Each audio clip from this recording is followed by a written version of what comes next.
بسم اللہ الرحمن الرحیم۔ اندلس کی شہزادی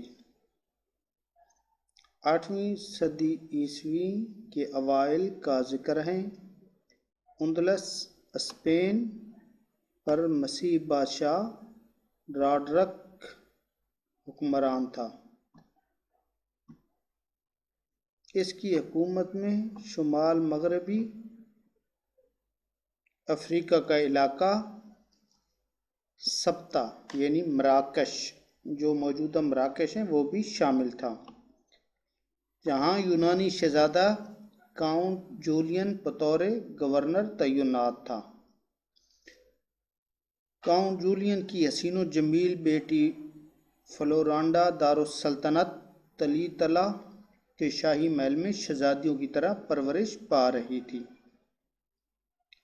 دراصل جن امراء کو صدر مقام سے دور کی عمارتیں سپرد کی جاتی تھیں، ان کی اولاد یرغمال کے طور پر دارالسلطنت میں رکھی جاتی تھی، تاکہ وہ شاہی محل میں تعلیم و تربیت پائے اور اس امیر گورنر کے دل میں بغاوت کا خیال بھی نہ گزرے۔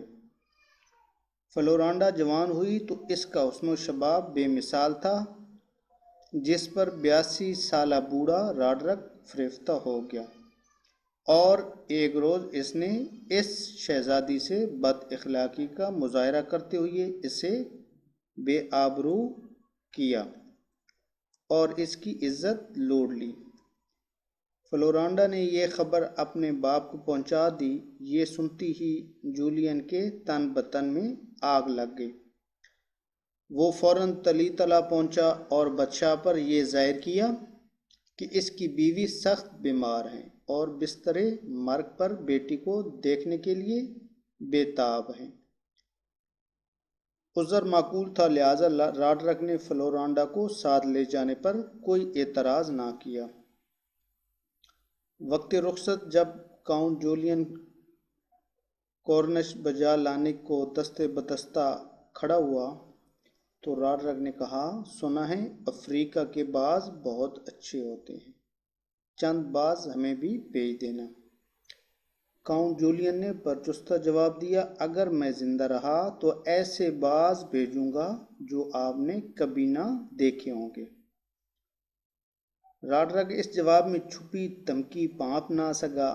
جولین نے اس کو اشارے میں یہ جواب دیا تھا کہ تم نے میری بیٹی کی عزت خراب کی ہے، اب میں تم سے بدلہ لینے کے لیے افریقہ سے ایسے شاہین صفت باز یعنی مسلمان مجاہدین تم پر حملہ کے لیے بھیجوں گا کہ ایسے شہباز اور جنگ باز گریلے بجلی کی طرح کڑک کر دشمن پر گرنے والے اور اس کو جلا کر خاکستر کر دینے والے بہادر تم نے زندگی میں کبھی ایسے جانباز نہ دیکھے ہوں گے اور نہ ہی اسے پلٹنے جھپٹنے اور دشمن پر موت بن کر بجلی کی طرح گرنے والے دیکھے ہوں گے، اور آئنے واحد میں دشمن کی تکہ بوٹی کر دینے اور چیر پھاڑ کر رکھ دینے والے برق رفتار شاہ سواروں سے پہلے کبھی تمہارا پالا نہ پڑا ہوگا۔ اسپین یا ہسپانیہ پر سن 417 سے لے کر سن 711 تک جس بادشاہی خاندان نے حکومت کی وہ تاریخ میں وزیقات کہلاتے ہیں۔ انہی کے ایک بادشاہ نے عیسائیت قبول کر لی تو تھوڑے ہی عرصے میں یہ مذہب پورے اسپین میں پھیل گیا۔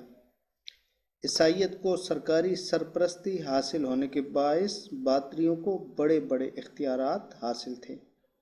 یہودی چونکا ہنرمند اور دولت مند تھے، اہل کلیسا ان پر طرح طرح کے مظالم ڈھاتے اور ان کی دولت ہتھیا لیتے تھے۔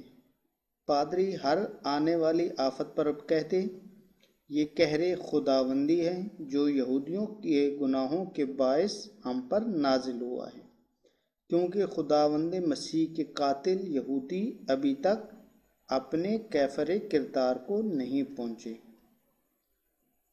وزیقات بادشاہ سیسیلوت نے سن 616 میں فرمان جاری کیا کہ تمام یہودی سال ختم ہونے یعنی نیا سال شروع ہونے سے پہلے پہلے عیسائی بنا لیے جائیں۔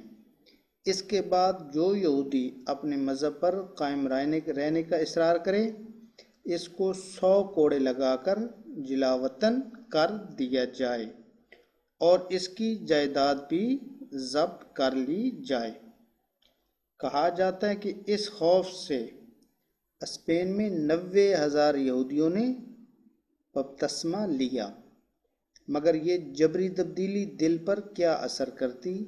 بہت سے یہودی بھاگ کر افریقہ مراکش پہنچ گئے۔ یہودیوں کی ممکنہ بغاوت کو روکنے کے لیے پادریوں نے تمام یہودیوں کی گرفتاری اور جائیدادوں کی ضبطی کے احکامات جاری کر دیے۔ چنانچہ انہیں گرفتار کر کے بطور غلام عیسائیوں میں تقسیم کیا گیا۔ جن یہودیوں کے پاس عیسائی غلام تھے انہیں الٹا ان کے غلاموں کی غلامی میں دے دیا گیا۔ آقاؤں کو حکم ملا کہ وہ اپنے یہودی غلاموں کو ان کے مذہب پر نہ چلنے دیں، ان کے بچے عیسائی بنا لیے جائیں۔ نیز کسی یہودی کو یہودی کے ہاں شادی نہ کرنے دی جائے۔ یہی وجہ تھی کہ یہودیوں نے 8ویں صدی میں مسلمانوں کے عہد میں اطمینان کا سانس لیا۔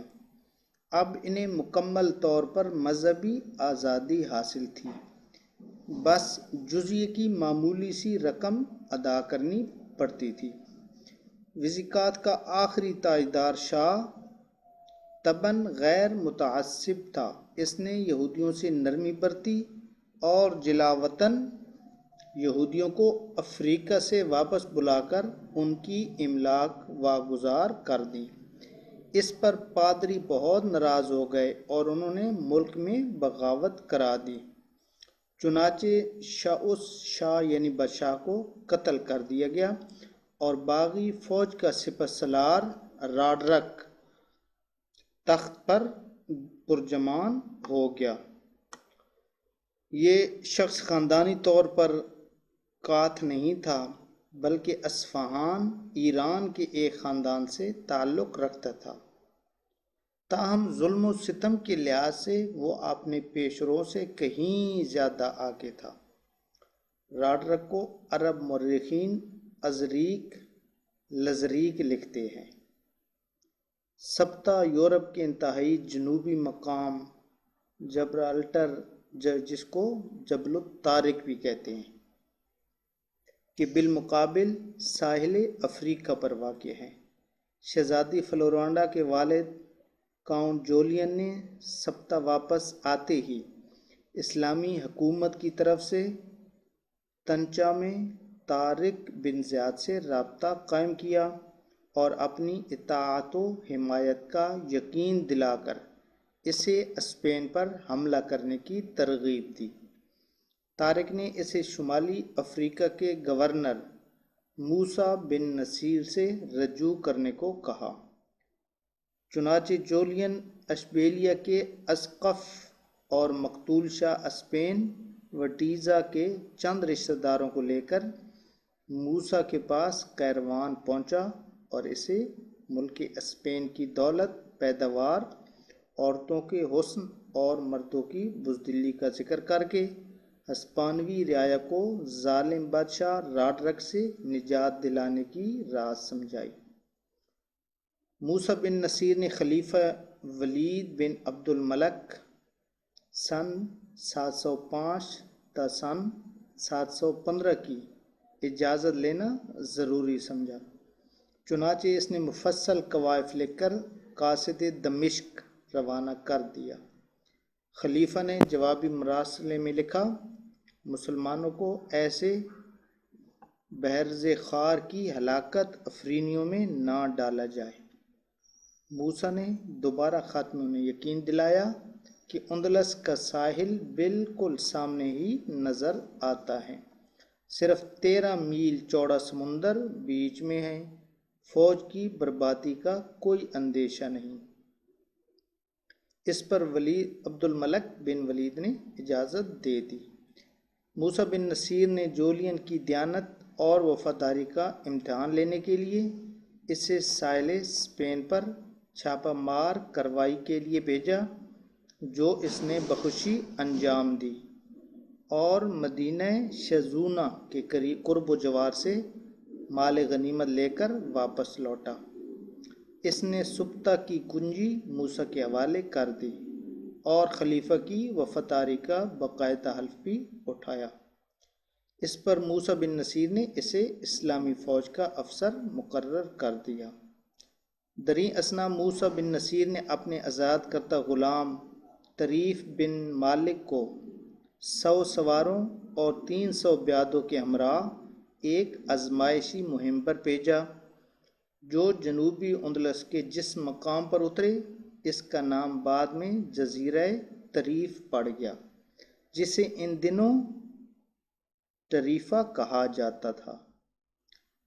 طریف بھی خاصا مال غنیمت اور قیدی لے کر رمضان ہجری 91 میں لوٹ آیا۔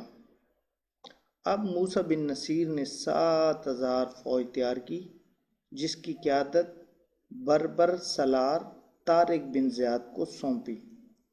اس لشکر میں کاؤنٹ جولین کا دستہ، یہودیوں کی خاصی تعداد اور بازنطینی شہنشاہ کے مظالم سے بھاگ کر آنے والے بعد عیسائی بھی اس میں شامل تھے، جنہیں مرتدین کہا جاتا تھا۔ یونانی دستے کا سالار کاؤنٹ جولین کاتھو کا مغیث الرومی اور یہودیوں کا قولہ تھا۔ یہ فوج شہزادی کے والد جولین کے فراہم کردہ 4 تجارتی جہازوں میں کئی دنوں کے اندر ساحل اسپین کے جس مقام پر اتری اسے کیل پے کہتے تھے۔ عربوں نے اس کا نام جبل الطارق رکھا، جسے اہل یورپ جبر الٹر بھی کہنے لگے۔ وزیگوت قوم سے پہلے اسپین پر شمال سے ونڈال قوم حملہ آور ہوئی تھی، چنانچہ اس کے نام پر جنوبی اسپین ونڈالسیا کہلانے لگا تھا۔ عرب مسلمانوں نے اسے اندلس کہنا شروع کر دیا، جو بعد میں آہستہ آہستہ پورے اسپین کے لیے بولا جانے لگا۔ اسی لیے اسلامی اسپین سن 711 تا سن 1492 کو اندلس کہا جاتا ہے۔ موجودہ اسپین اصل نام ایسپانا کا جنوبی صوبہ آج بھی اندلسیہ کہلاتا ہے، جس میں غرناطہ، اشبیلیا اور قرطبہ واقع ہیں۔ طارق بن زیاد نسلاً بربری افریقی اور موسیٰ بن نصیر کا آزاد کردہ غلام تھا۔ اس نے موسیٰ کے بیٹوں کے ساتھ ہی تعلیم و تربیت پائی تھی۔ اس کی شجاعت اور لیاقت کی بنا پر موسیٰ نے اسے طنجہ کا حاکم مقرر کر دیا تھا۔ طنجہ سیتا کے مغرب میں ساحل مراکش پر واقع ہے، جہاں بحر اوقیانوس کا آغاز ہوتا ہے۔ طارق بن زیاد نے چھوٹے سے جزیرہ نما جبر الٹر کی پہاڑی کے پاس لشکر اتارا اور پھر چاروں جہازوں کو آگ لگا کر جلا دینے کا حکم دیا، تاکہ کسی کو واپس بھاگنے کا خیال بھی نہ آئے۔ طارق بن زیاد نے جب اندلس کے ساحل پر جہاز جلا دیے تو اس نے ساتھیوں سے کہا کہ تمہارا یہ کام عقل کی نگاہ میں خطا و غلطی ہے۔ ہم وطن کی سرزمین سے دور ہیں، پھر واپس کیسے پہنچیں گے؟ یہ اس کے ساتھی کہنے لگے۔ واپسی کے لیے ذرائع کو ترک کر دینا شریعت کی ذات سے درست و جائز نہیں۔ طارق بن زیاد ہنسا اور اپنا ہاتھ تلوار کی طرف بڑھاتے ہوئے پرجوش بولا، ہر ملک ہمارا ملک ہے، کیونکہ وہ ہمارے خدا کا ملک ہے۔ طارق بن زیاد کے راستے میں جہادی سفر کے دوران خواب دیکھا کہ رسول اللہ صلی اللہ علیہ وآلہ وسلم مہاجرین و انصار کے درمیان تشریف فرما تھے کہ صحابہ کرام صلی اللہ علیہ وآلہ وسلم تلواروں اور ڈھالوں سے آراستہ ہیں اور سرکار دو عالم صلی اللہ علیہ وآلہ وسلم طارق بن زیاد سے فرماتے ہیں، طارق اسی شان سے قدم آگے بڑھائے جاؤ۔ پھر یہ دیکھا کہ رحمت للعالمین صلی اللہ علیہ وآلہ وسلم صحابہ اکرام کے ہمراہ اندلس میں داخل ہو گئے۔ آگے آگے وہ چلے جا رہے تھے اور طارق اس مقدس جماعت کے پیچھے پیچھے تھا۔ گورنر تدمیر کا ہولناک پیغام۔ طارق اس پہاڑی جبل الطارق کے پاس چند روز مقیم رہا۔ اسی اثناء میں عبد الملک معافری کا دستہ کرتایا نامی شہر پر بلا مزاحمت قابض ہو گیا۔ پھر مسلمان جزیرہ خزرہ کی طرف بڑھے۔ اس پر طریف نے حسب سابق قبضہ کر لیا۔ اس علاقے کا گورنر ڈیوک تدمیر اپنی سپاہ کے ساتھ مقابل پر آیا، لیکن ایک ہی جھڑپ میں پسپا ہو کر بھاگ گیا۔ راڈرک ان دونوں شہر شمالی اسپین کی بغاوت فروغ کرنے میں مصروف تھا۔ تدمیر نے تیز رو قاصد کے ذریعے یہ پیغام بھجوایا، ہماری سرزمین پر ایک قوم آن اتری ہے، ہم نہیں جانتے کہ یہ آسمان سے نازل ہوئی ہیں یا زمین سے نکل پڑی ہیں۔ تدمیر نے یہ اطلاع بھی دی کہ شہزادی فلورانڈا کا باپ کاؤنٹ جولین ان کا رہنما ہے۔ راڈرک یہ سنتے ہی الٹے پاؤں بھاگا اور کرتبہ پہنچ کر 1,00,000 کا لشکر جمع کیا۔ ادھر طارق نے حالات کے پیش نظر موسیٰ بن نصیر سے کمک کی درخواست کی۔ موسیٰ نے اس عرصے میں بہت سی کشتیاں تیار کروا لی تھیں۔ ان کے ذریعے 5,000 بربر گھوڑ سوار بھیج دیے۔ یوں اسلامی لشکر کی تعداد 12,000 ہو گئی۔ ادھر سے راڈرک نے تیزی سے کوچ کرتے ہوئے جنوب کا رخ کیا۔ ادھر سے طارق نے آگے بڑھ کر دریائے سلیت کے کنارے جھیل لا جنڈا کے پاس ڈیرے ڈال دیے۔ ساحل سمندر سے 7 میل دور واقع یہ مقام شریش کہلاتا تھا۔ دریائے سلیت کو وادی یکا بھی کہا جاتا تھا، اس لیے اس جنگ کو جنگ سریش یا علون کے بقول وادی بکا کی جنگ بھی کہتے ہیں۔ عربی میں وادی کی معنی دریا بھی ہے۔ راڈرک کی 1,00,000 فوج سامنے آن خیمہ زن ہوئی۔ ادھر افریقہ سے آئے ہوئے 12,000 جان باز تھے، جن کا شاہ طارق بن زیاد تھا۔ راڈرک کے لشکر میں 3 کاج شہزادے بھی شامل تھے، جو کاؤنٹ جولین کے ذریعے خفیہ طور پر طارق سے اپنی وفاداری، تعاون اور تابعداری کا قول و قرار کر چکے تھے۔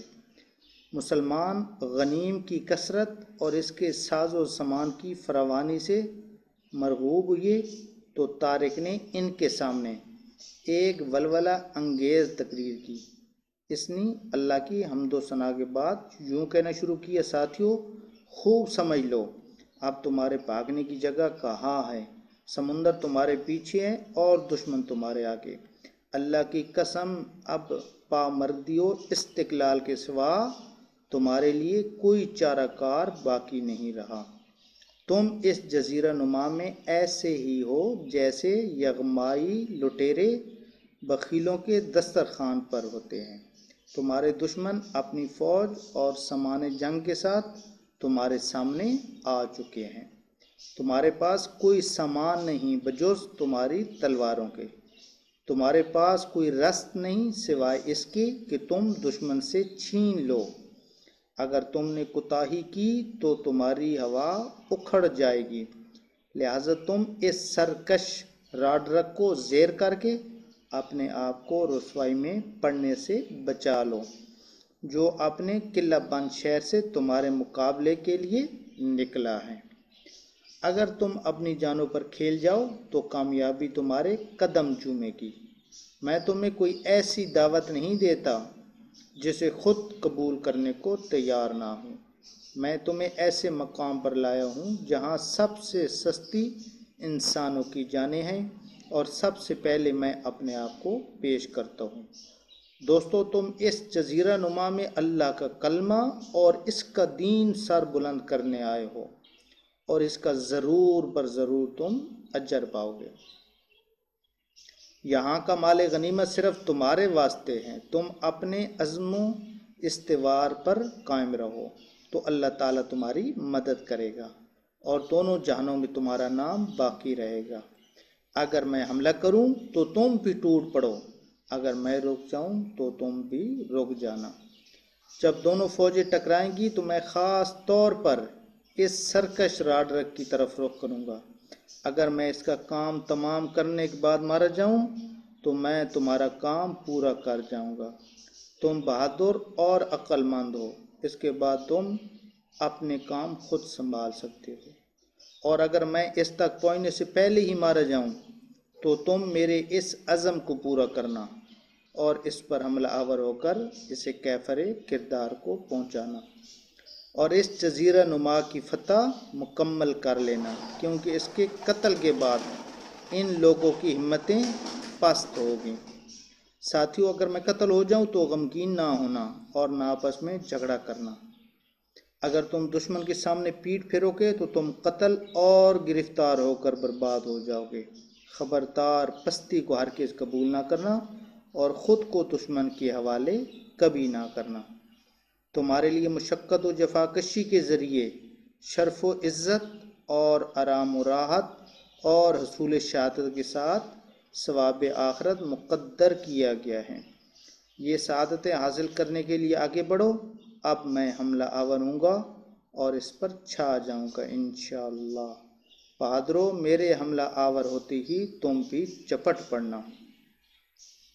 اس پرجوش تقریر سے اسلامی فوج کے دل عزم و ہمت، جوش و خروش اور فتح و ظفر کی امیدوں سے بھر گئے۔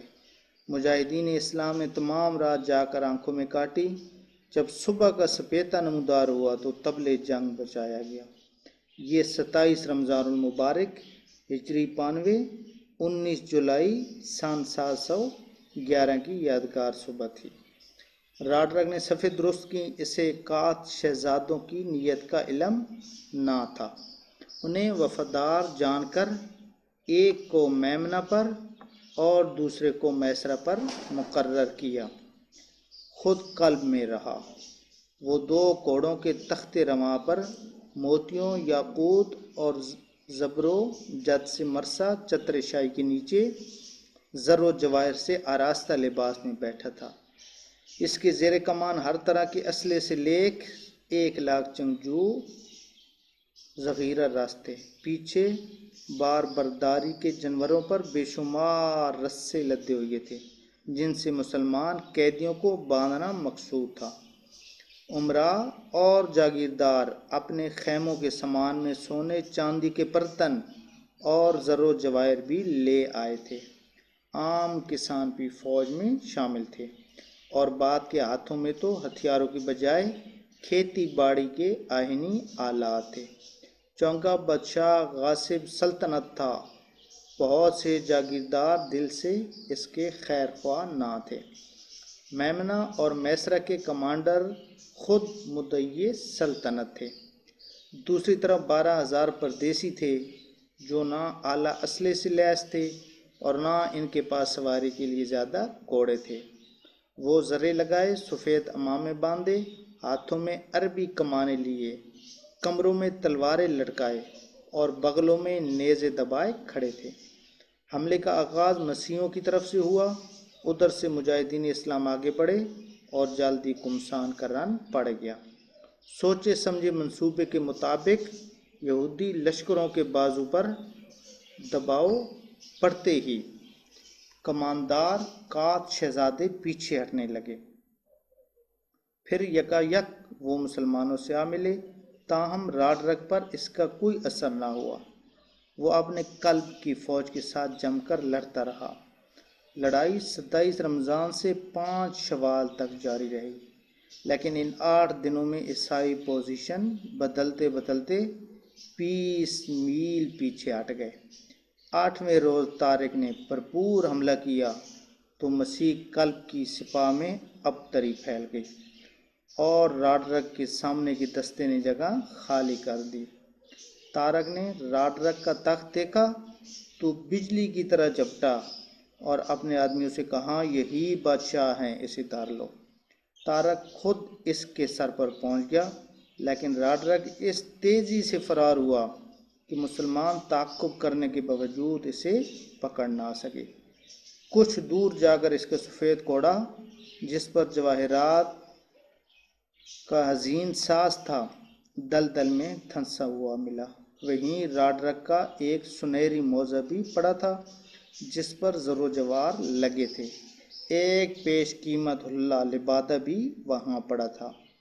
بادشاہ کا انجام کسی کو معلوم ہو نہ سکا، غالباً وہ دریا کی موجوں میں ڈوب کر مر گیا تھا۔ ادھر میدان سریش لاشوں سے پٹا پڑا تھا۔ اس جنگ میں 3000 مسلمان شہید ہوئے۔ عیسائیوں کی لاشوں کا شمار نہ تھا۔ سونے، چاندی اور تانبے کی انگوٹھیوں سے امراء، متوسط حال اور غریبوں کا درجہ پہچانا جا سکتا تھا۔ طارق نے مال غنیمت جمع کرایا۔ مسیح قیدی انہی کے مسلمانوں کو باندھنے کے لیے لائے ہوئے رسوں سے باندھے گئے، لیکن قیدی زیادہ تھے اور رسے پورے نہ آئے۔ خلیفہ کے لیے خمس یعنی 5واں حصہ نکال کر باقی مال غنیمت قیدی مجاہدین میں تقسیم کر دیے گئے۔ دریں اثنا بعد کات شہزادے جنوب مغربی اسپین میں اپنی اپنی جگیروں پر بیٹھے تھے۔ ان سے نمٹنا ضروری تھا، چنانچہ سب سے پہلے صوبہ قاوس کے مشہور شہر کا محاصرہ کیا گیا۔ چند روز میں محاصرے نے اطاعت قبول کر لی۔